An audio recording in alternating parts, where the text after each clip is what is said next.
TE Talks with Guides is a weekly podcast for lovers of history, travel, and all things Italian. Welcome back, everybody, to TE Talks, sponsored by Through Eternity Tours. I am your host, Rob Allen, and on TE Talks, we get to talk with some of the most fascinating people who make a living out of being wonderful storytellers. Today, we have Costanza from Florence joining us. Ciao, Costanza. Hello. How are you? I'm well. What about you? Good. I've heard you were telling me that you've been working a lot, so that's wonderful news to hear. Yes, it seems like everybody's willing to come to Italy, and we're more than happy to welcome them. Absolutely. And this, of course, is the beginning of September. This is when things start to cool off and the weather starts to get nicer. I always say that it's the perfect time for giving and taking tours. Do you feel the same? Yes, it's not too hot, not too cold yet. There's a beautiful light. I was looking at it the other day. It looks like the sunlight is kind of golden at the moment, at least in Florence. It's true. Rome is always golden in a way. Well, at least it's getting, it may rain a little bit more, so it won't be as dry. There seems to be a crispness, a clarity, I think. And you're right about the golden color, because I do remember even sometimes November can rain a lot in Rome. I know it rains a lot in Florence, but sometimes the weather is beautiful still. And there, the color gets even more golden and richer, because the leaves don't tend to be reds or oranges, but they turn a lovely shade of yellow that just, contributes to this wonderful color of fall. And in Tuscany, now Florence is in Tuscany. Now, something that I want to be clear about, please, everybody coming to Florence, please note that Florence is in Tuscany. One of the most frequently asked questions is, tomorrow we're going to Tuscany. Is it far from here? Italy is divided in 20 regions. One of these 20 regions is Tuscany, and Florence is in the middle of Tuscany. So we are in Tuscany, and in Tuscany, September is the time for the harvest, grape harvest. So this is also the time in which you have a lot of the wine events, wine tastings around Florence. That's a plus. That's another reason why you should come to Florence in September. Of course, Tuscany is known for one of the most famous regions for wine consumption. So, of course, because Jill and I will be coming up there for doing our TE destinations on our YouTube channel. What a good point for us to make sure that we enjoy the wines. God knows why you have chosen to come in September. No, for chance, who knows? Well, anyway, before we get started on our subject, which will be your wonderful virtual tour, and something that has always been close to my heart is the Museo dell'Opera del Duomo, so the works of the Cathedral of Florence Museum. But I just wanted to add to everybody that for those of you who are listening, it's always a great help for us. If you've enjoyed this podcast and the other ones that you've been listening to, please remember to write a review and give us a 5-star rating. It is so extremely helpful for us to get the word out and let other people know about who we are and what we do. Now, let's get down into the nitty-gritty. Tell me about, I came to you and I said, can you please arrange this? I thought you were the perfect person for this. And your virtual tour is lovely, and it can be booked through the website. But just anyone even who doesn't do the virtual tour, but to go to the museum is a wonderful place. What do you feel about this museum? And maybe you can explain to us a little bit about what is the museum.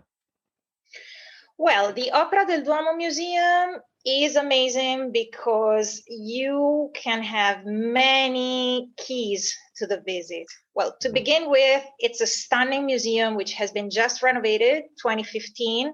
So it's a museum which has got a very modern concept. I mean, most of our museums in Florence are amazing, but you have the Uffizi, which is in a 1500s building. Most of our museums are in historical buildings. Sure. This one was totally renovated, rebuilt, we could say. So it's got very large spaces and allows the visitor to really move across the different sections in a very free and independent way, we can say. So mainly the museum is about the history of the cathedral, which is a long one. In Florence, we say when something takes too long, we say it's like the Opera del Duomo, because the building of the Duomo started in 1296 and only finished 1887. So it was 600 years almost. So, of course, in those 600 years, you have so many artists which created great works of art for the cathedral. So you can read it like that, the history of the cathedral. Fine. But, for example, one of the keys that I find the most fascinating is also the works by Donatello. The Opera del Duomo Museum is one of the museums in Florence which houses most of the works by Donatello, which is, in my opinion, a really stunning artist. Generally, when we think about Renaissance, we always think about Michelangelo, Leonardo, Raffaello. But if I have to tell you, in my opinion, who is the most surprising, that is Donatello. For Donatello was born in the 1300s. He was born 1386, so in the middle of the Gothic ages. Sure. When everybody around him was still painting the traditional Gothic images of the Virgin Mary on the gold leaf background. And he evolved so much that he became the one that Michelangelo would call my father, even though Donatello died long before Michelangelo was even born. But Michelangelo would regard his works as a source of inspiration. He took a lot from Donatello. When he arrived in Florence, the first works that really impressed him were those by Donatello. And you can see why. In the Opera del Duomo, you have Mary Magdalene by Donatello, which is stunning. You have the pulpits by Donatello. Then you have statues. So you see, for example, how Donatello was able to work in many different art mediums. You have Mary Magdalene, which is in wood. Then you have the statues in marble. The pulpit is glass paste, bronze, many different materials. So that could be one of the ways to visit the museum. Absolutely. If you don't mind for me to interrupt you for a moment, because a lot of things kind of come up for me when you're talking about this. And I think that's a very valid point. As you pointed out, that the museum has just been restored, and many museums in Florence, just as I know full well in Rome, they kind of have this tendency to say, this argument is to leave the museum as was originally intended to be seen, which is, these collections that were for private families before electric light existed. So they're really not even well illuminated because they have to be protected.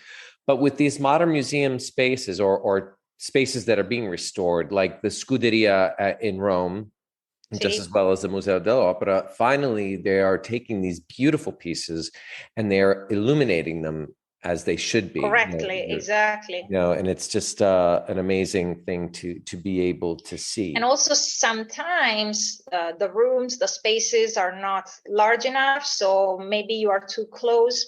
One of the things about the Opera del Duomo is that the rooms are large enough so you get to sit down in front of the works of art, because they have provided plenty of space where to sit down, so you can really rest for a moment and take the time to appreciate each work of art, which doesn't happen so often. Like in other galleries, you are kind of pushed by the flow. You're going from one room to the other, and sometimes you don't have time to do what they used to do in the past. One of the things that really impressed me was when I heard that when the Medici opened the Uffizi Gallery, they would only let 4 people each day. Oh my God. Now it's about 10,000 people each day. So but because it was a different kind of visit, they would sit down, they would make their sketches in front. And I think we should get back to that kind of visit, taking time to, sit or even just stand in front of a work of art and let it talk to you in a way. Yeah, it's made me think about, sometimes the silver lining during the pandemic is that with the cities being emptied, you can contemplate the artwork. You, as you say, you have this kind of experience with the artwork because it's detracted sometimes away from the other people. Unfortunately, the way things work in the world, we survive on this. The busier it is, it's become challenging, but it's important because so many people have become dependent as a way of life, of living and working, and also the cost of things. Because of course we know that to maintain these museums is a very expensive, and to protect the artwork as well. So it's always like a give and take. Yeah, well, the thing is, this museum was conceived in a way that even though there can be lots of visitors in it, they spread out in the different rooms.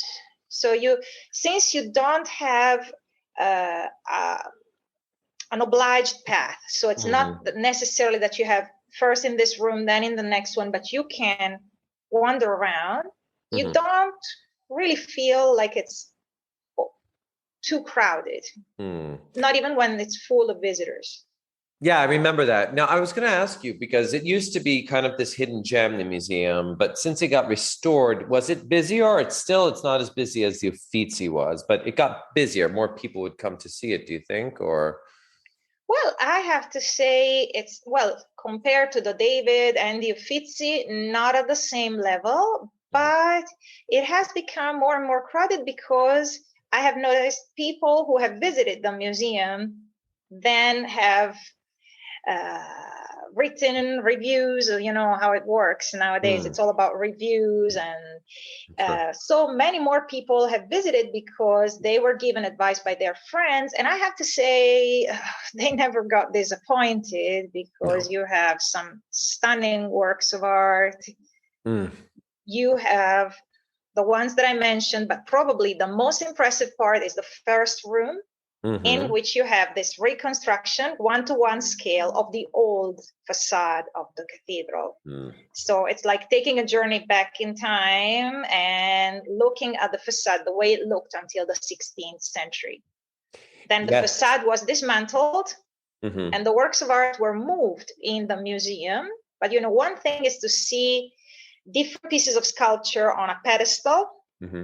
Something completely different is to see them back in the setting they were originally meant for. So the first room is an enormous room, as you can imagine, in which they have reconstructed the old facade of the cathedral. And that is always breathtaking. Whenever I have someone visiting, it's really stunning. Yes. I mean, yeah, we've always loved it. I've always loved that museum for the fact of, since, we've been in Florence for many, many years, it was completely empty.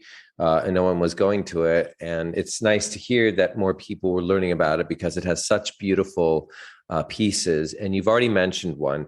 And just as a sidebar for people, when I interview many people, and I think, Costanza, you can remember this, I always made sure that when you guys interviewed us, interviewed with us, that you had to do these presentations with me. And it was kind of always put you into a difficult situation because you would do I think it was like a 10 to 15 minute presentation of 2 different pieces, something you would never do on a tour.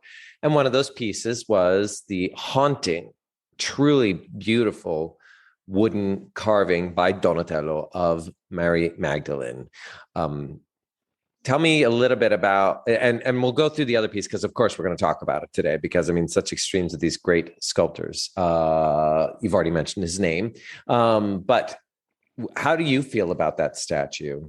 What do you think about Mary Magdalene? Well, it's one of my favorite pieces. And every time we get there, when I have guests coming, I always ask a question. I always ask them, please try not to look at the tag of the statue and tell me, when do you think this was made?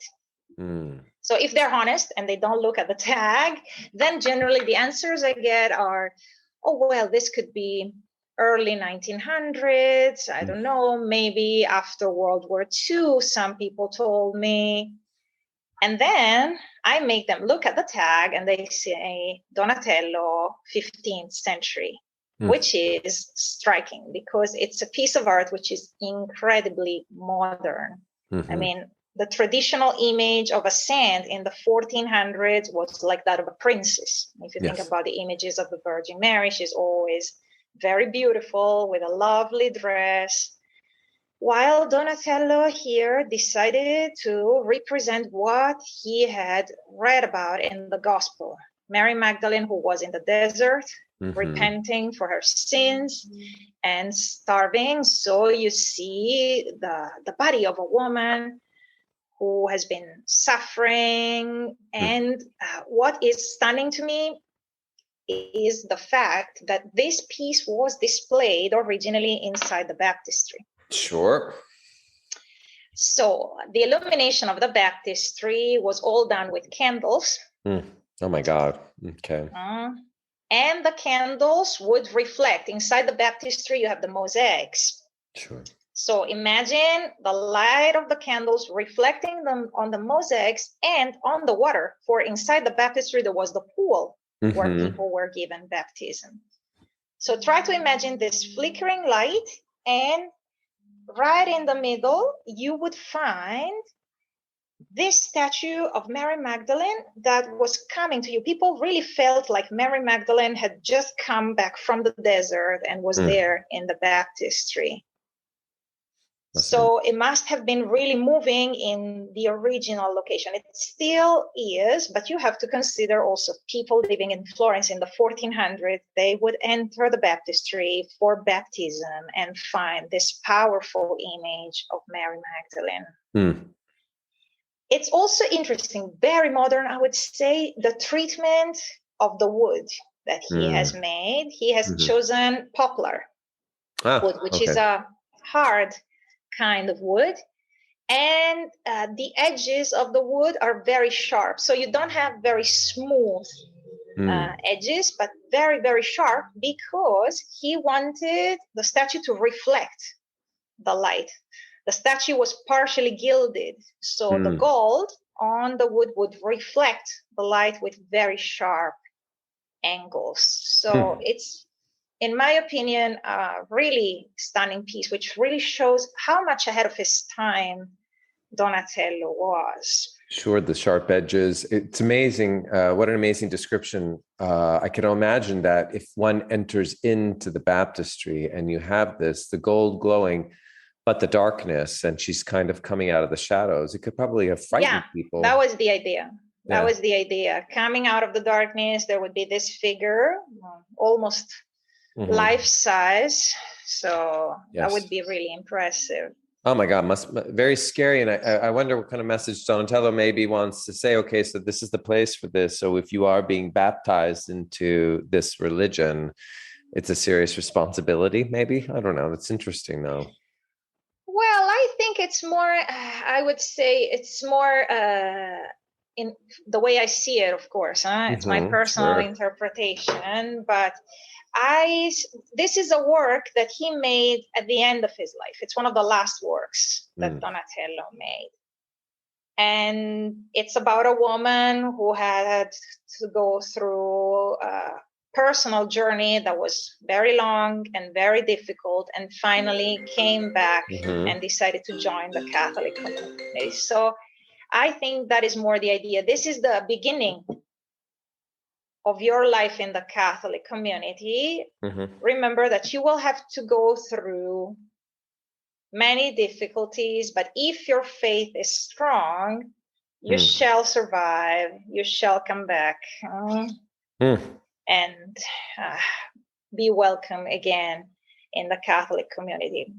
Also, if you think about what people would see in the baptistry, the baptistry, the ceiling is decorated with the view of the Last Judgment, which was probably what inspired Dante for his Inferno. So people, when they were baptized, they would look up and see the final judgment that was awaiting for them. So I tend to see it in this perspective. The many challenges that one person had to go through in their life, maybe making mistakes, like Mary Magdalene, but eventually then finding the way to salvation.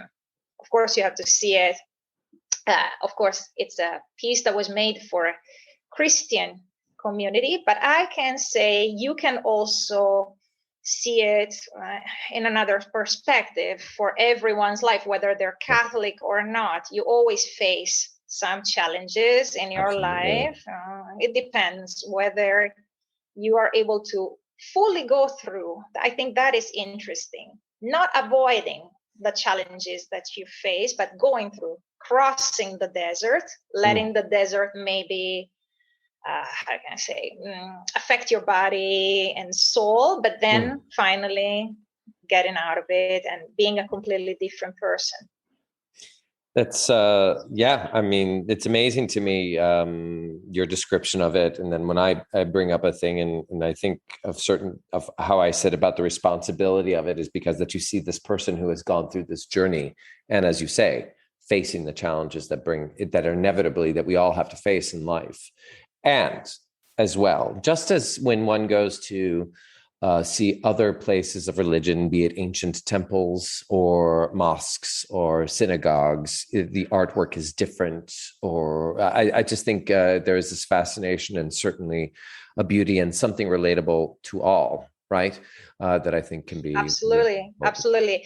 I always visit whenever I go, like, for example, if you go to areas where you have a Muslim predominance. My favorite temples were the Hinduist temples. And I liked a lot how, depending on each different aspect of your life, there was a different divinity to send your prayers to. But in a way, even though it's not your religion, you can feel the spirituality that is behind the construction of this or that temple, even though it's not from your own culture, but you feel it anyway. There's a kind of respect that you feel. Absolutely. I was going to ask you, why don't we talk about another very, very famous piece there, the so-called Doors of Paradise that were also originally placed on the baptistry that are now, the originals are in the museum.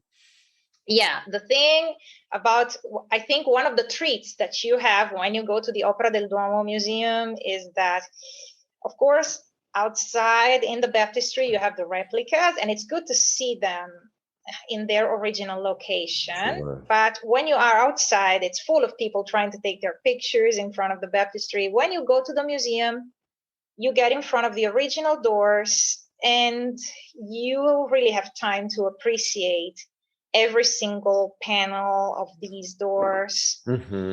The doors also, I like to tell the story of how the doors got there, because that's also another story. I mean, yes, you have the history of the gates of paradise, which are considered the work of art which made Renaissance begin. That's what I always tell people. When you are in front of the first door, the one that we call the north door, that is considered the one work of art which made Renaissance begin. All the greatest artists in Florence were struggling to get the commission for that door and trying to give their best. They brought to the evolution of the style and to the discovery of scientific perspective. So it's really stunning to be in front of that door. But also, I like a lot the history of these doors, which were damaged by the flood of Florence, 1966. That's why you no longer see them in front of the baptistry. And when the flood came, the doors were removed from their location, and then a brilliant decision was made. The decision not to start the restoration. For if they would have started the restoration in the 60s, all they could do would be, rub the surface, trying to clean it from the mud. But that would have also meant to remove a lot of the gilding from okay. So they were smart enough to decide leaving the doors in storage, basically, because they were confident that some new technology would have been developed And finally, the restoration was started only in 2000 with laser. So that's a story also, how the doors were laser cleaned. And now, I don't know if you have ever heard about the cases where the doors are displayed. They are totally filled in with nitrogen. Really? No, I did not hear that. It's like a bomb. You're looking at a kind of a bomb when you are in the museum. For being filled with nitrogen, that means that the doors will not oxidate again. Wow. So that is also a story. All the history of the restoration of the doors, that is really stunning. And you get to see all of the three doors, one next to the other. So it's also nice because you look at the evolution of the style from the very first door made in 1330 with the stories from the life of John the Baptist. Then you move on to the second door made by Ghiberti. And it's really nice to see the difference, the stunning difference between the first door that Ghiberti made and the second one, 24 years apart. So sometimes I tell people it's hard to believe it's the same artist because he has evolved so much in, of course, 24 years of time, but also in between the first door and the second, the revolution of scientific perspective took over Florence. Also, the presence of many great assistants. Few people know that the assistants of Ghiberti were Donatello, Luca della Robbia, Paolo Uccello. So he really created the next generation of artists that then would be the Renaissance artists in Florence. Sure. I mean, it's wonderful to think about the connections between these people and these artists. I was speaking with Emily before on our podcast about Michelangelo, about how he was also, I mean, they're all intrinsically connected. And I thoroughly enjoy explaining to people the connections and discovering the connections myself. I am so glad you told me about the nitrogen, because I remember that going to visit the museums, those doors are brilliant. The way they're illuminated and the way they shine is very, very stunning. And of course, what a wonderful way to prevent oxidation. And because if they get oxidized, that means they have to be cleaned again. If they get cleaned again, they're going to be worn, torn.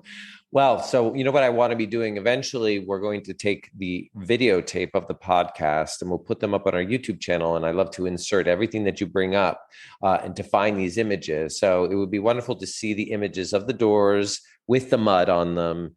And then after they're cleaned, if I could be able to find that, I'm sure. Yeah, you can find, there's also the videos of the flood. That's another story. It's a story in the story of the doors.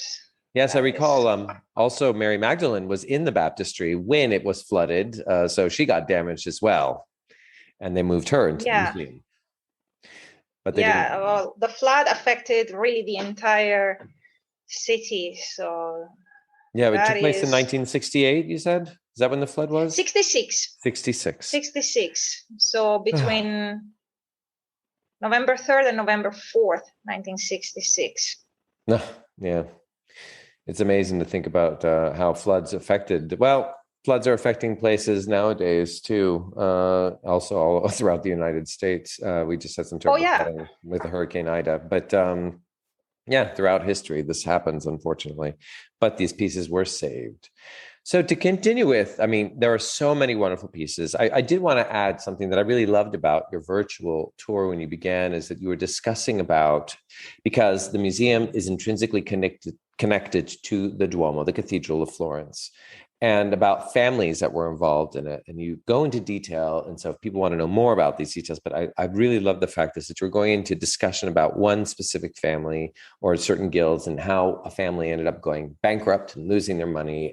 You really touched about this. You know, we talk about the ideals of this. We talk about families making commissions, but behind all of this is the fact that there is money behind this and the flow of money or the lack of money being flowed through. And you really pointed that out, which I think is really important for people to think. I often tell people that the Renaissance is, to many, an artistic movement, but it was also an economic boom in Italy. Absolutely.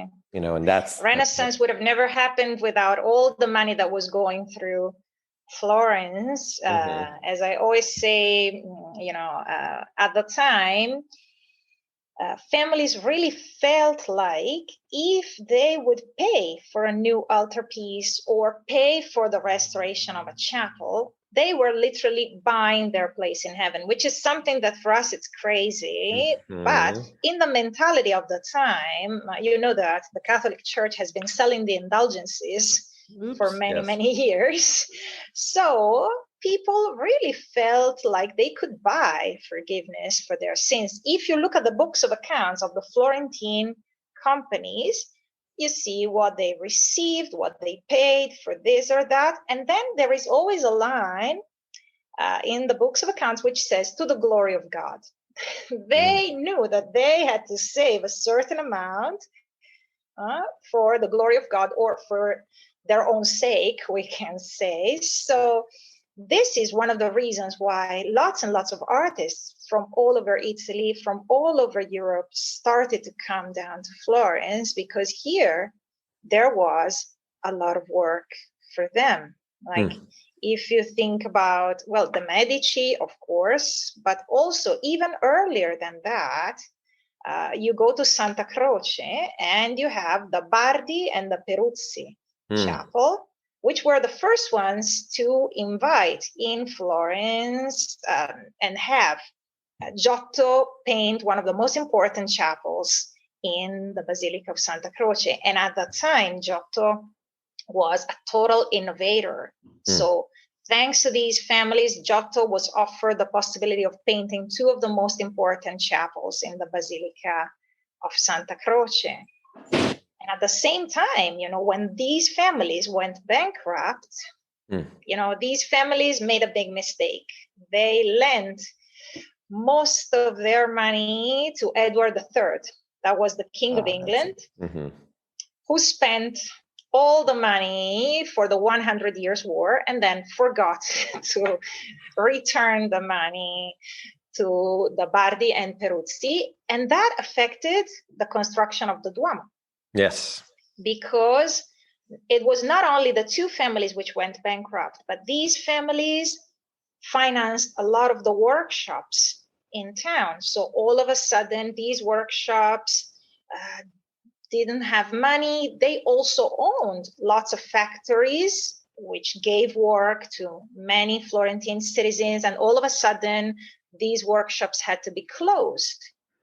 If that was not enough, these families went bankrupt in 1343, 1346, then 1348, the Black Plague arrived in Florence. Now we are in times of COVID, so that sounds familiar. And of course, the city went through a sudden decline. Something that I always tell people when they arrive in Florence is that, yes, you are in Florence, and I'm sure when you came here, you had in your mind the 1400s, Leonardo, Michelangelo. But if I have to tell you what the golden age for Florence was, it was not the 1400s. The golden age for Florence was the late 12th, beginning of the 1300s, because that's when the economy of Florence reached the highest peak. Just to give you numbers, early 1300s, the estimate is that about 110,000 people lived in Florence. Now, at the same time, you have to think a city like London, not because you've been living in London, but it's to make a comparison. Sure. London would have about 40,000 inhabitants. Wow. So consider Florence would be 3 times as big. And also what really impresses me is that of those 110,000 people, about 80% was literate. 80%, of course, of the male population. But since everybody was in commerce or business and needed to keep their books of accounts, Florence did have the so-called scuole d'abaco, which were schools in which students would be taught the basics of how to write a letter, Sure. how to keep a book of accounts, but still, it's incredible if you think we're talking about the early 1300s. It is. And also, if you look at the buildings, you walk across Florence, you look at the Duomo was started 1296. You look at Palazzo Vecchio, 1299. Santa Croce, 1294. So many of the buildings that still today mark the skyline of Florence were built before the Black Flag. Yes, and this is during the time of Dante and of Giotto as well. Sí. Certo. And these guys are also the ones that the harbingers are bringing in, let's say, the Renaissance, that, the golden age of the Renaissance is the 1400s, but absolutely.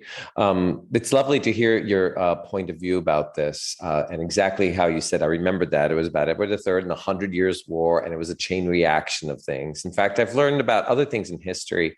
There's another podcast I've been listening to. It's wonderful. It's about the decline of civilizations, and it talks about certain events, because it talks about Constantinople.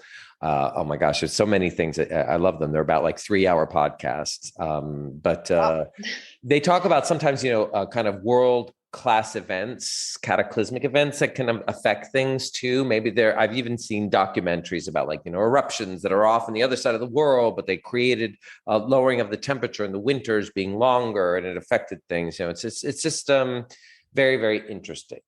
But to get back to the core of what we were talking about, and your point of view is absolutely spot on and just wonderful. This is why I always enjoy your work and your presentations.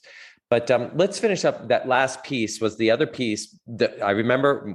I always made you guys present Mary Magdalene because I loved her so much. But then the other piece was the Pietà by Michelangelo, not the one who was 24 years old. So why don't you tell us about this Pietà and what makes it so special?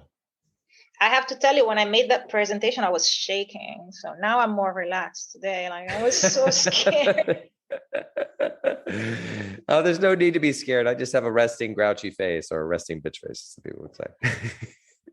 Well, the Pietà, that is stunning. And I like how in the museum, the Pietà is right in front of the Mary Magdalene. They have put the two pieces, one next to the other, for both pieces were made by the artists when they were at the end of their lives. Yes. And so it's a sort of, how can I say, a summary of their experiences, in a way, their thoughts about life after having gone through it. The Pietà by Michelangelo, it's really stunning because you were mentioning the early Pietà, the one in St. Peter's that he made when he was just 24 years old. And then you have this one that he probably made when he was in his late 70s. And they couldn't be more different. The early Pietà shows the Virgin Mary holding Jesus as a child. In the old version, Michelangelo represents a group of figures. You have Nicodemus, you have the Virgin Mary, and Mary Magdalene again, which seem to be trying to make Jesus stand up again. As if they do not want to accept the idea that he has passed away. And this is something that you can understand if you think about Michelangelo as a 75, 78-year-old man. At the time, people would not live up to their 70s. People were lucky if they would get to their 40s, 50s. So such an old man had to see all of his friends, all the members of his family pass away before him. So he was frequently in that position of having to say goodbye to someone and willing to bring that person back to life again. And it's not a coincidence that Michelangelo decided to portray himself as Nicodemus. The face of Nicodemus is a self-portrait of Michelangelo. So Michelangelo represents himself holding Jesus' body. That is a really powerful image that you have of Michelangelo, who really shows his own personal feelings, we can say. It's one piece that, most of all, he didn't do on commission. It's a piece that he made on his own will. That makes quite a big difference. Most of the works of art that you see were made on commission. That means the artist was not totally free to do all that he wanted. Michelangelo made that piece with the idea of placing that on his own tomb. Wow. So that is a quite powerful image. And it also tells you about Michelangelo as a man, because when you go see the piece, you see there are some huge cracks on it. That Michelangelo made himself when he realized that he was not happy with the piece. He didn't like the way it was coming out. And so he smashed his own work of art. That tells you about Michelangelo. He wanted to leave an image of perfection. Sure. For example, the drawings that you have by Michelangelo, there are quite a lot of drawings and sketches made by Michelangelo, but the ones you see are the ones that he has left for us to see. We know that in the last years of his life, he personally burned all the drawings which he considered not to be perfect. My God. Leaving only the ones which were considered good enough for the future generations. So the ones that we see are the ones that we wanted to see. He wanted us to see. And for the Pietà, we have been lucky. It was abandoned in his studio until this antiquarian called Bandini decided to buy it and then donated that to the cathedral. But it could have been lost. It's also incredibly powerful for it's an unfinished work. When Michelangelo decided to stop working, he abandoned the piece, so you can still see the chisel marks in the work of art.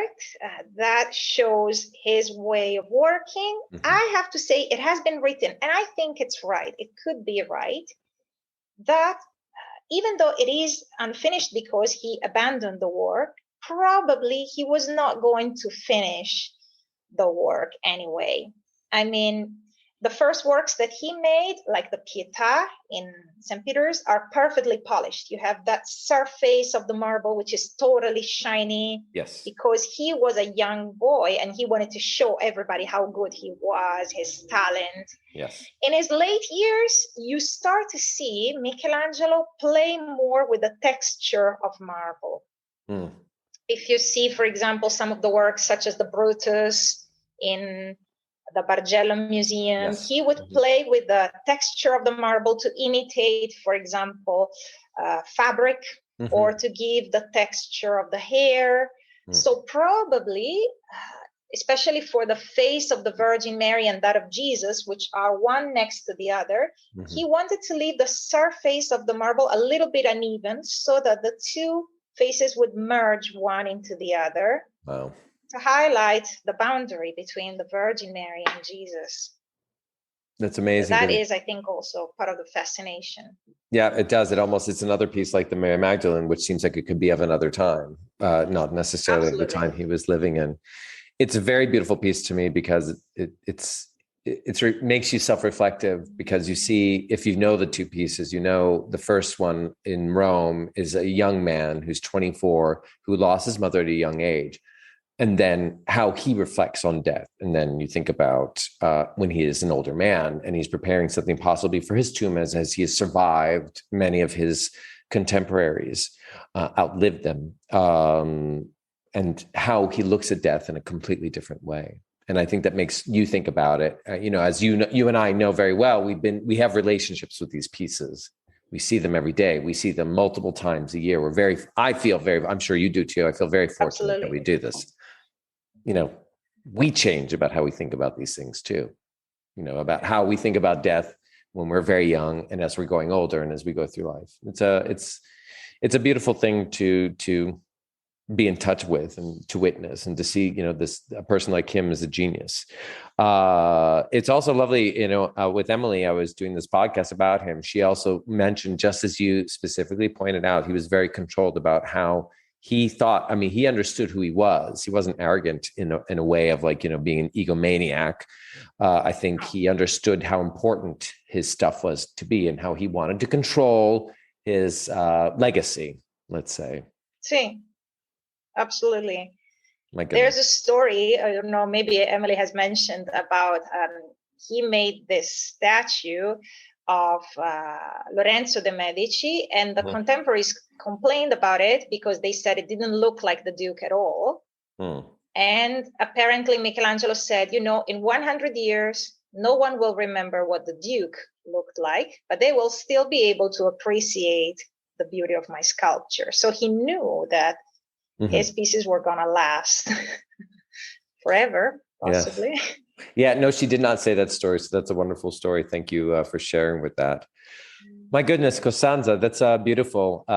Thank you so much for sharing this, and thank you for your time. I'm sure many people will enjoy this. And everybody, if you have questions for either me or Costanza about the Museo dell'Opera del Duomo, please, you can write to us at office@througheternity.com. And again, if you enjoyed this podcast, please give us a rating. 5 stars very much is helpful for us, or write a review to us and let everybody know about what we are doing, and let everyone know and get the word out. It's always a great help for us. So thank you very much.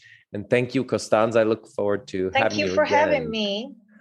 Thank you. It was great. He'll be inviting you again. We'll be doing other subjects as well. I'm going to be doing a whole series later on about famous individuals, or maybe even famous families of Italy.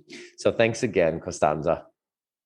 Thank you, and looking forward to it. Ciao, ciao. Ciao. Thank you for listening to our TE Talks with Guides. We have a new episode every Wednesday. Please subscribe to get an alert when each podcast comes out. Rate us and tell people how you enjoyed it, and share it on Instagram, Facebook, or Twitter. Most importantly, if you enjoyed it, send us a feedback about the show. Also, if you are curious about what some of these people and places we talked about look like, you can subscribe to our YouTube channel and watch the video on this podcast, where we have inserted special images for you to further enjoy the story.